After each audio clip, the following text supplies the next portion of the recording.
Pemirsa, jumlah kasus COVID-19 baru pada Sabtu 8 Mei 2021 mengalami penurunan dari hari sebelumnya. Namun jumlahnya masih di atas 6.000 orang. Menanggapi kondisi ini, Menkes menekankan upaya preventif daripada kuratif. Pasien sembuh bertambah lebih sedikit dari jumlah kasus baru. Tambahan pasien sembuh ada di bawah 5.500 orang.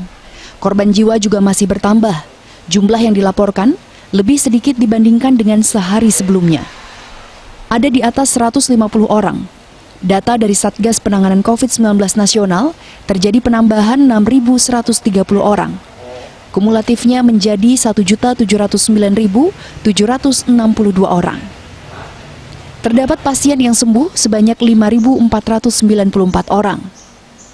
Total pasien sembuh menjadi 1.563.917 orang atau 91,5%.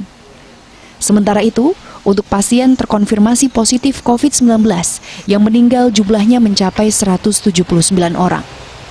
Sehingga kumulatifnya menjadi 46.842 orang atau 2,7%. Jumlah pasien COVID-19 yang masih dirawat mencapai 99.003 orang atau 5,8%. Selain itu, masih terdapat 86.552 suspek. Sebaran COVID-19 telah menjangkit 34 provinsi di tanah air yang mencakup 510 kabupaten dan kota. Penanganan COVID-19 di Indonesia terus diupayakan dengan melakukan tindakan pencegahan dan salah satunya vaksinasi. Menteri Kesehatan Budi Gunadi Sadikin menilai vaksinasi bisa menekan biaya kesehatan yang bisa saja meledak karena harus mendapatkan perawatan dan pengobatan intensif akibat gejala yang ditimbulkan dari suatu virus.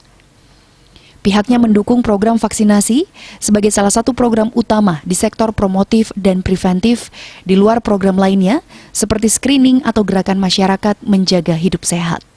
Menurutnya, biaya kesehatan di dunia terus tumbuh lebih besar daripada pertumbuhan ekonominya.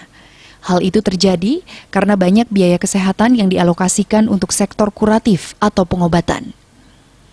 Sementara, data-data yang ada di Kemenkes, lebih dari 80% anggaran dialokasikan ke sektor kuratif dan BPJS Kesehatan termasuk di dalamnya. Dalam perawatan pasien COVID-19, masyarakat yang dirawat dan diberikan obat-obatan bisa menghabiskan biaya jutaan, bahkan ratusan juta untuk yang bergejala berat. Sedangkan jika dari awal dilakukan langkah promotif dan preventif, biaya yang dikeluarkan tidak akan sebesar itu. Gerakan masyarakat lain yang masuk kategori promotif dan preventif, seperti kebiasaan hidup sehat, dinilai akan mampu menekan biaya kesehatan di sektor kuratif. Tindakan preventif dapat dilakukan dengan membeli vitamin C, vitamin B, masker, atau alat olahraga.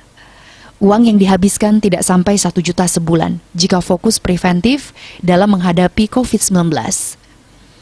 Maka dari itu, sebagai langkah preventif, Menkes mendukung vaksinasi sebagai salah satu program utamanya. Vaksinasi COVID-19 akan meringankan gejala yang ditimbulkan jika terpapar virus tersebut sehingga angka perawatan intensif bisa ditekan. Diah Dewi Bali Pos melaporkan.